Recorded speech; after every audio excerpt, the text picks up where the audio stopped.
Sometimes, life gets a little too boring, a little too stale. Sometimes you have to take drastic measures in order to spice it back up. That's what this is, a drastic measure. Easy, too. I wasn't sure what I was going to do to spice my life up when I first left home. Just that it had to be something big. It couldn't just be another spur-of-the-moment piercing, and I didn't have the money on hand to get another tattoo. Besides, the hum of modifying my body had faded into something else, something more stale and stagnant. I no longer got the same thrill pressing a needle through my cartilage as I did even a few months back, let alone as when I was a much younger man. That meant that I was going to need to be more creative. So, I go to the gas station, and the moment I get there and look over the parking lot, I know what I'm going to do. The car is sitting in the gas station. There's a woman inside. I heard her talking on the phone a few minutes ago. Her name is Lavender. She's pretty, blonde, young, college age at the most. I don't care about that. What I care about is the thrill. She gets out and goes into the station. I can see her browsing the shelf, looking through the coolers. She's taking her time looking for something. I take my time too, leisurely strolling across the parking lot. I found that if you act as though you're supposed to be doing something, then people are way less likely to call you out for it. Her car door isn't locked. I open it and climb into the back seat, like I'm honest to God, supposed to be there. Door clicks shut behind me. The inside of the car is warm from the heater. I can smell the tang of cigarette smoke. The woman is taking a long trip. I can tell because there are blankets in the back, jackets, bags, plenty for me to nestle in and hide among. Then I settle in and wait. It seems to take forever. What's she doing? Having a party in the gas station? Boredom sets in. I hate being bored. The whole point of tonight is that I'm sick of being bored. I'll do anything to get things to liven back up. Anything. Boredom crawls under my skin. It gets in my head, in my brain. I try to distract myself. But it's not like I've got a game of Jenga to play back there. I'm pretty much stuck, just laying there under the blanket, trying to keep my mind busy. I'm just starting to debate on whether I should get up and find another car, when the front door flicks open. The woman tosses a black plastic bag, full of all sorts of snacks, over onto the passenger seat, and then gets in. She pulls her door shut. I hear the click of her seatbelt. I hear the click of her keys. And then, the gentle hum of the engine as the car starts up. It's a nice car. She's got money. Old money or new money, I'm not sure which. I try to make a guess as she pulls out of the parking lot. It's hard to tell. She's not sporting pearls, and didn't have anything monogrammed on her purse. I wonder if Daddy is paying for her tuition. The radio comes on, blaring out pop music. Grating. Can't stand the music people come out with lately. It's too much. It's too much of everything. Where's the edge?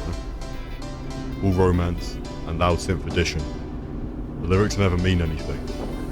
Give me an old acoustic song any day of the week. An instrumental. Something that isn't so layered on top of each other. It's barely a song anymore.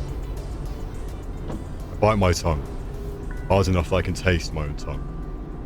I need to wait a little bit longer. I can feel the car pulling out onto the main road, and a few minutes later, out onto the highway. I count the second, trying to make sure that my timing is perfect.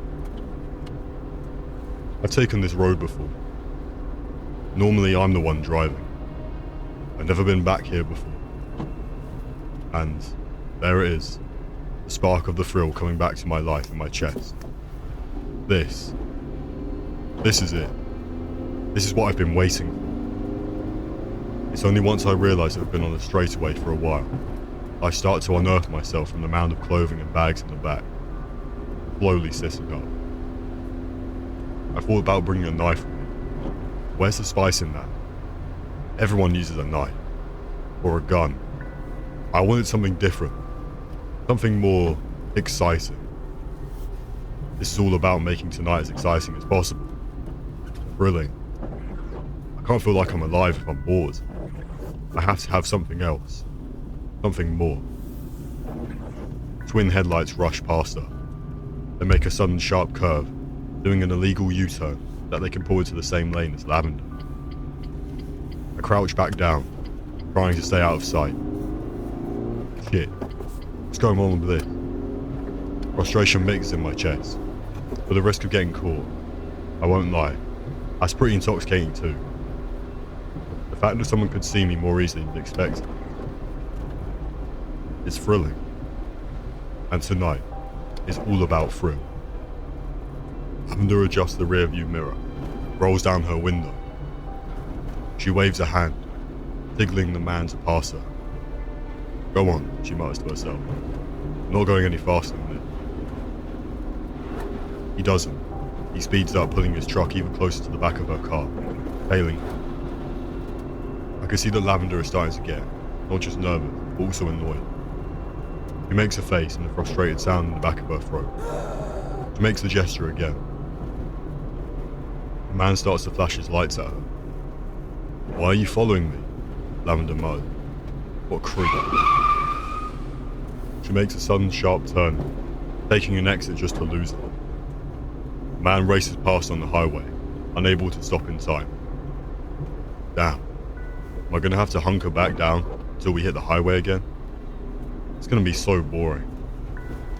But, no. It seems as though luck is on my side. The exit quickly puts us on a long, endless seeming back road. The pavement is pitted beneath the tires.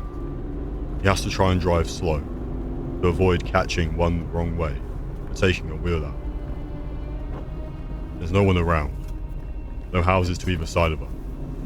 Just trees and darkness. Finally, I could have some fun.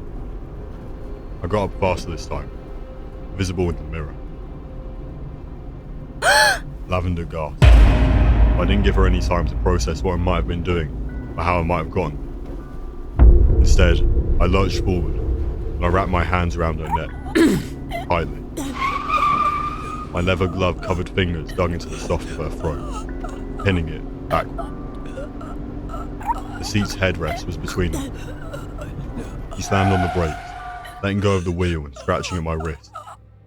The car jerked to a sudden stop, and I dug my hands in even tighter. Her gasping filled the air. She gagged and hacked, spitting and jerking in her bonds. The woman is more of a fighter than I'd expected. That just makes it more exciting.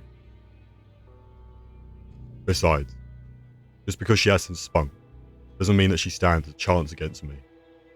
I'm bigger, stronger, and more powerful. I have the upper hand. The woman slowly stops fighting back as much.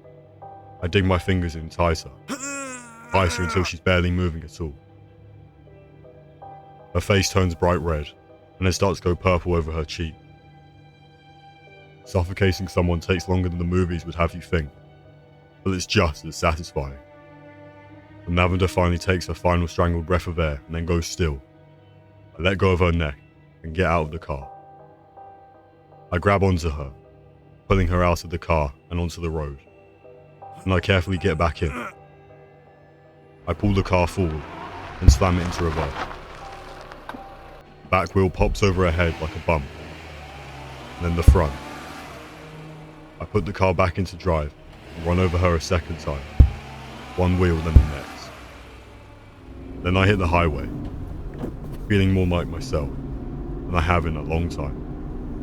I'll ditch the car later and hitch my way back into the city.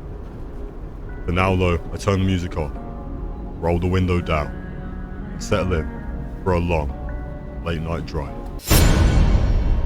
Subscribe today, or beware.